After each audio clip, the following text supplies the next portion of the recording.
So let me start by saying that in 2012, it was a very, very significant year for social media globally. If we look at the slides, firstly, Obama's victory post, that actually received the highest ever likes in Facebook, which was 4 million likes.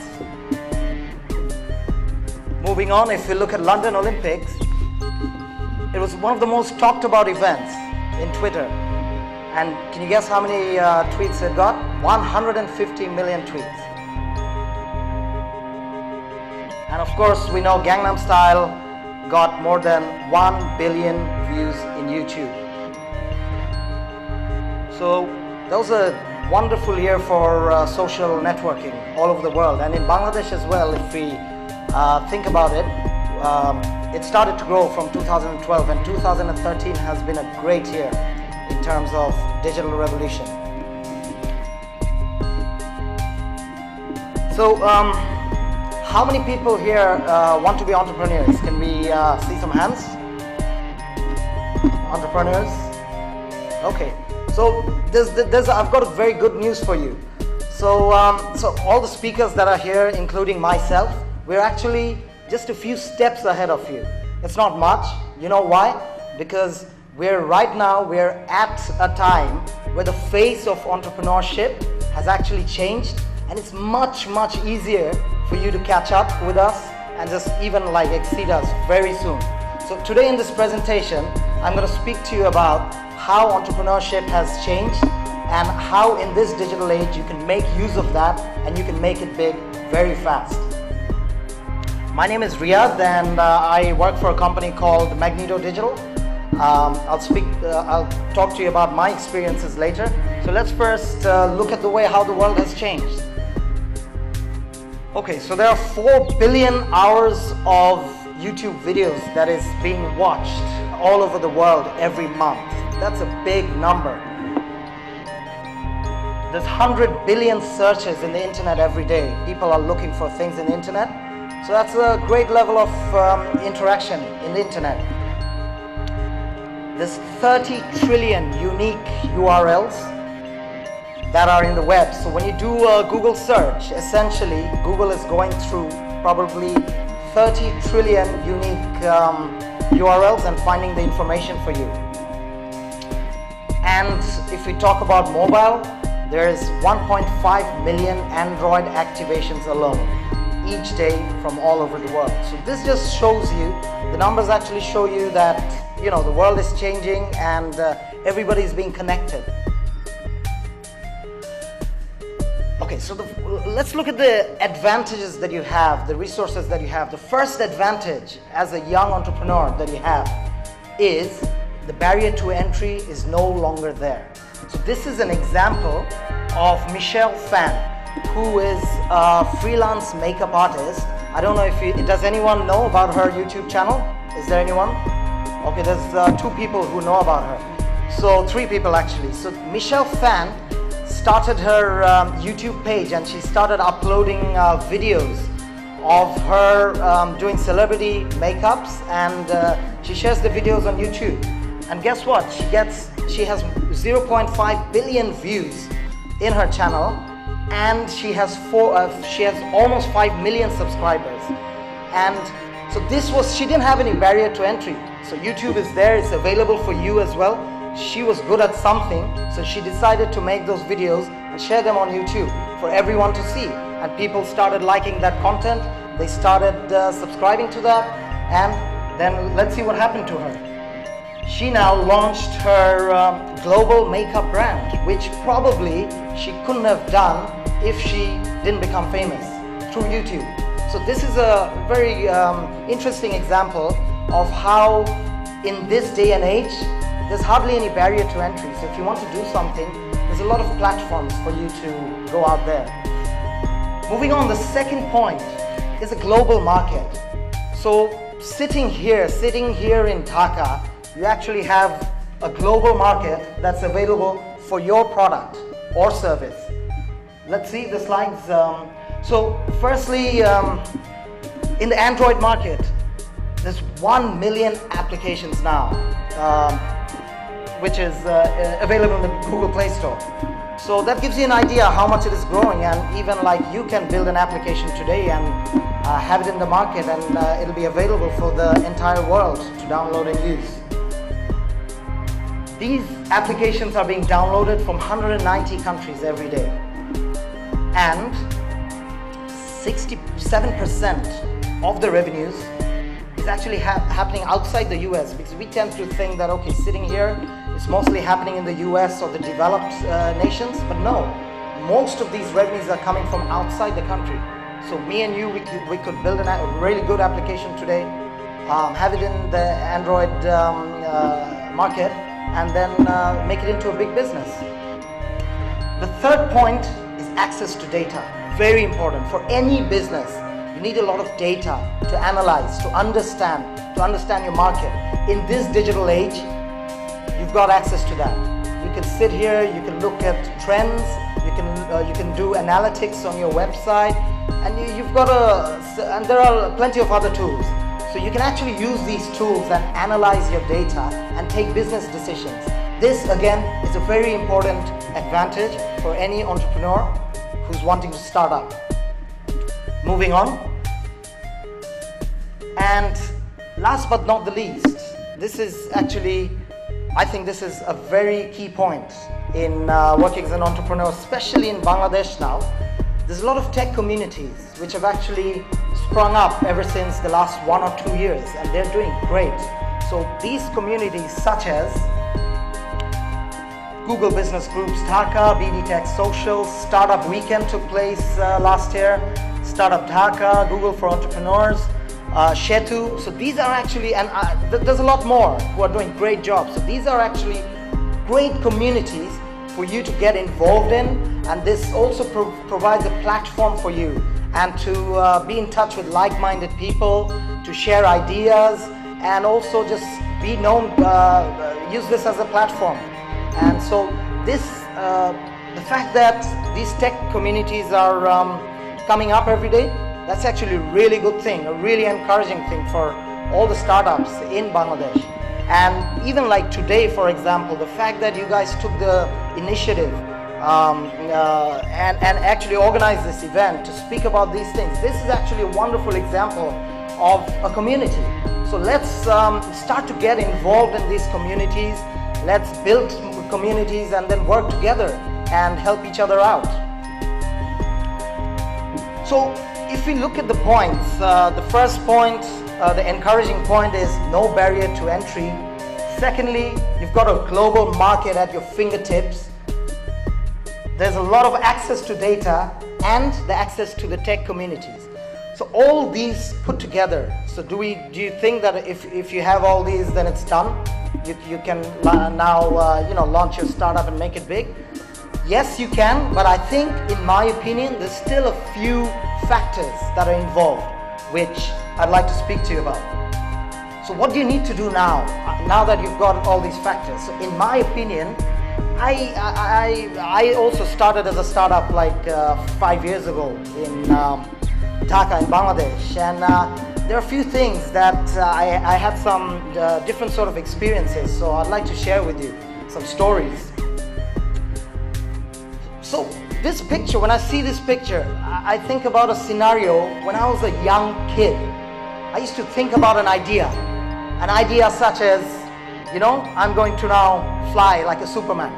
So that was a crazy idea, but I would actually believe in that. I would put a blanket on in my back and actually try to fly.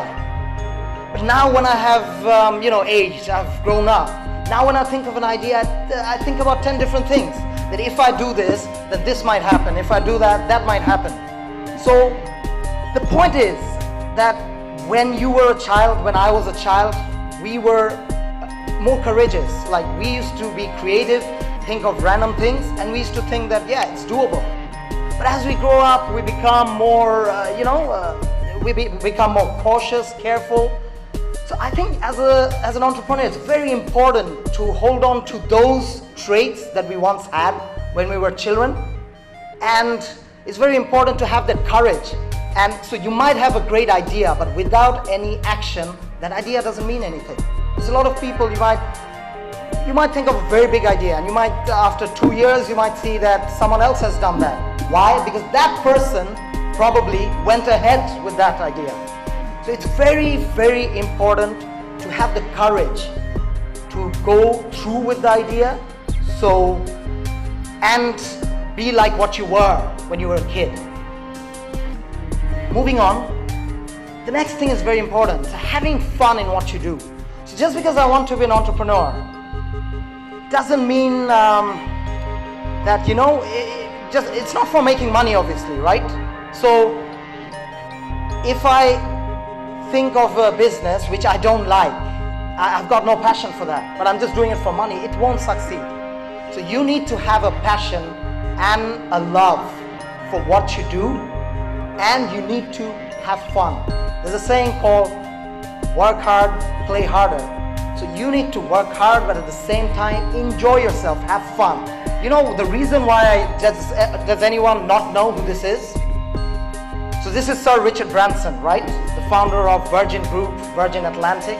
So he's a very, I really look up to him. I read his books, and he motivates me a lot.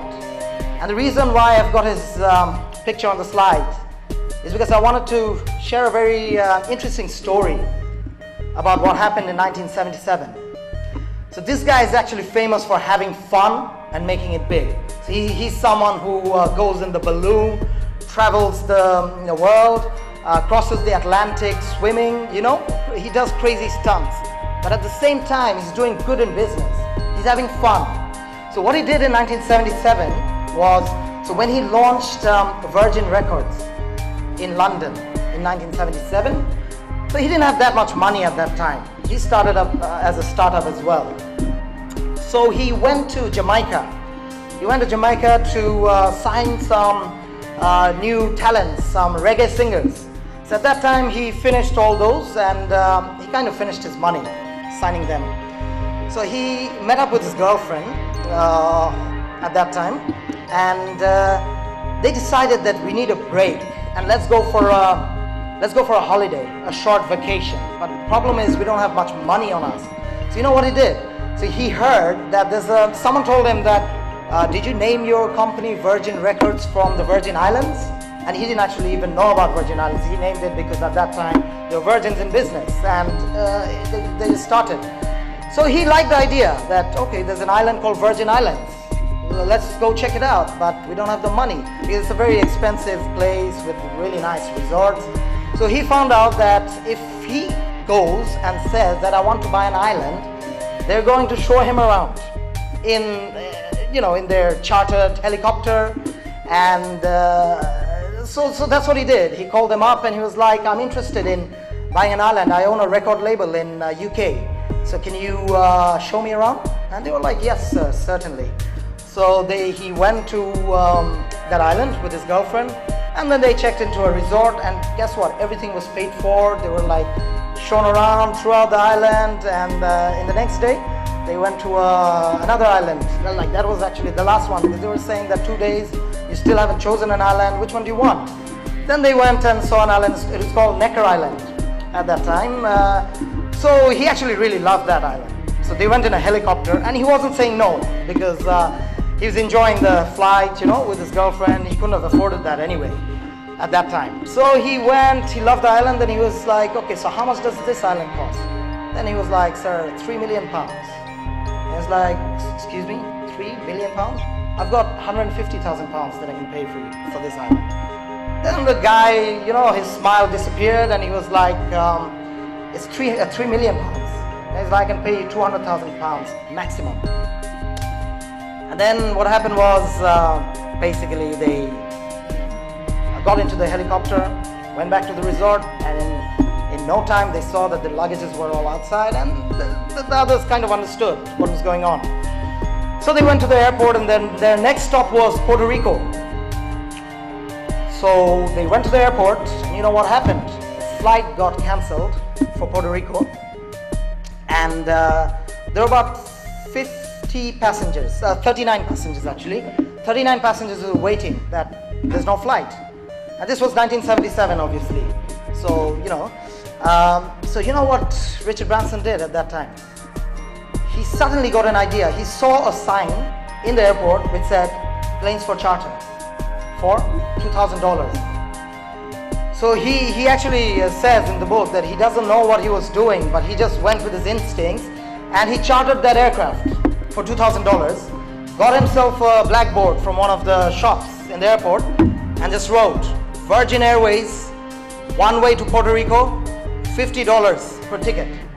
In no time, all those passengers who were there, they flocked in, just got themselves the ticket for $50, and in that way, he got his and his girlfriend's ticket to Puerto Rico free of charge.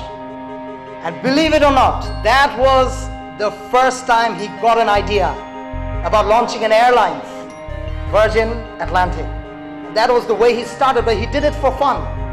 And then, after obviously all these years, now Richard Branson is launching a new business where you'll be able to travel to space. So from 1977 to 2013, we see the amount, the journey that he has made. So he's a really good example of someone who, you know, likes to have fun. He loves what he does. So he's a very good person to research on if you want to have fun and do well as well. Moving on. So apart from having fun, it's also important to work hard. Let's face it. Obviously, you're starting a business. Let's assume that you don't have much resources at the beginning. So I personally worked really hard. So when I'll tell my story in the next slide. So moving on. So yeah, my personal experience. So I was educated in Dhaka, in Bangladesh. I did my schooling here, and then for my university I moved to London in England.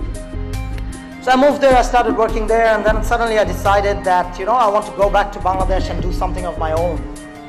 So I had that idea in my head, but at the same time I didn't have that much resources. My family doesn't have a business, so I had to start from the beginning. So what I did was, I was thinking that, okay, how do I start? I was lost at the beginning. It's not easy that you want to do a business from zero. What do you do? And it's obviously not like now, like the factors that I discussed with you. This was like a good 6 years ago. It was very different. So I came back to Bangladesh, told my parents that, you know, I want to start my business, and everybody was a bit surprised because I left a stable job and came back to Bangladesh to start off business, but I didn't know what I was going to do. So at that time, so I realized that there's a gap in the market for a marketing agency, because there were these big ad agencies who were like working with big clients. But at that time, there was a shortage of smaller agencies that you see now. There's a lot of good ones now. So for these SMEs, for these medium enterprises, there was no company catering to their needs. And I figured that this is actually the best way for me to invest no money and kind of like start giving service. So what I did was I found myself a partner, and I started to look into designing, graphic designing.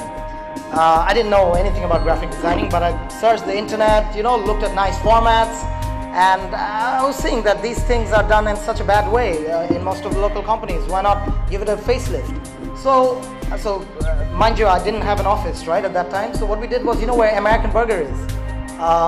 In Gulshan 2. So behind that, there's a lot of stationery shops, right? You've seen those. So what we started, me and my partner, we started sitting there, and we used the designers there, and we started designing from, like, we used to download some inspiring designs from the internet, and we started designing there for good clients like DHL and big clients. But at the same time, these clients didn't know that these guys don't even have an office. We had a nice shirt, nice trousers, you know, nicely ironed. So we used to go, we used to speak fairly well. So we used to go there, present, have good presentation skills, and then we used to take the work, do it in the shop. And it was so hot at that time, honestly. Like, it was summer when I came back, and the electricity was really bad. It's not as good as now. And the shop didn't have an IPS, can you imagine? So like every hour we had to sit there, wait, have a burger, and again, start working. So anyway, moving on, we kind of started from there, and then we afforded an office, and then we took 1 staff, 2 staff, 3 staff, 4 staff, and then within 3 years, we kind of managed to make it into a sustainable business, and we offered more services over graphic designing and printing. And then we started managing events, then we started making videos, and then we started positioning ourselves as an overall communication agency. We got some good clients, and then you can say we started in 2007, but from 2010 things began to fall into place. So that's when we had some capital another thing that we did at that time was, whatever money we made, we didn't take it and just spend it. So we actually saved for the company. And that money we then invested in other ventures as well. So then like a couple of years ago, we invested in a printing press. That was the first business I got into. And then, we invested in the printing press, and then this year, we then decided that, okay, you know what? The face of marketing is changing. It's going towards digital. Let's start a digital advertising agency. So this digital advertising agency was started, Magnitor Digital, in this year as a startup. We approached some angel investors. We got some investment. We got an office, and then we started this agency. So right now we have 3 businesses. One we have a printing press, Printex. One we have a route marketing services, which gave me my small humble identity, whatever I have today. And then Magnitor Digital is our exciting new venture. So today when I look back, that guy who used to design for us back in the shop, behind American Burger, he's now the main guy running the show. He's the director, main guy running the show in the printing press. And my other partners, including myself, we look after the other business, Root and Printex.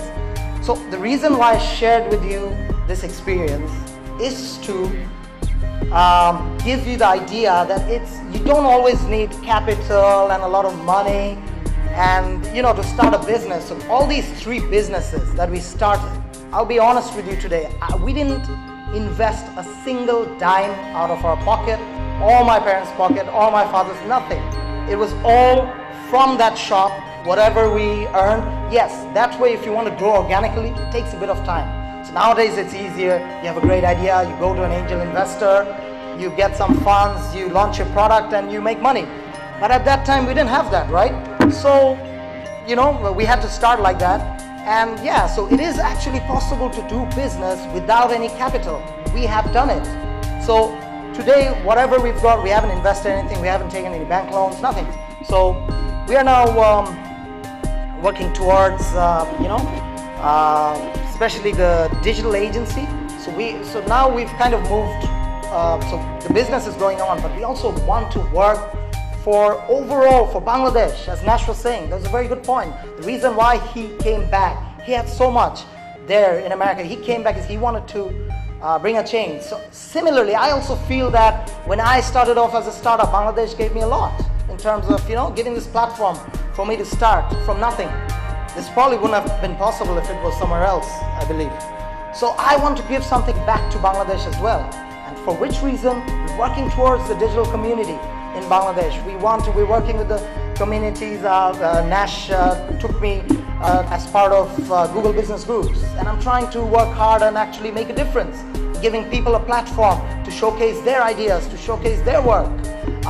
For example, we are part of this program today. We are part of TEDx tomorrow. So we are also trying very hard to help the communities, help everyone grow, so that for every one of you, it's much easier than what it was for me. So with that, I'll actually finish off. And if you ever have any questions, or if you want to share anything, anytime, like I'm there, like whatever I can help you. I don't know if I can help you, but I'm there to help you out, and these are my contacts.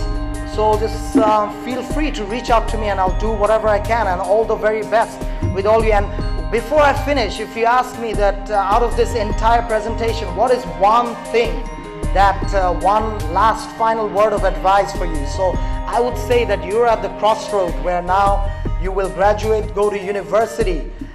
So one thing that never lose that in yourself is that zeal that you had when you were wearing that Superman costume when you were a kid. So have that trait, because that is the most important thing that's going to take you forward. Thank you very much, and I wish you all the best.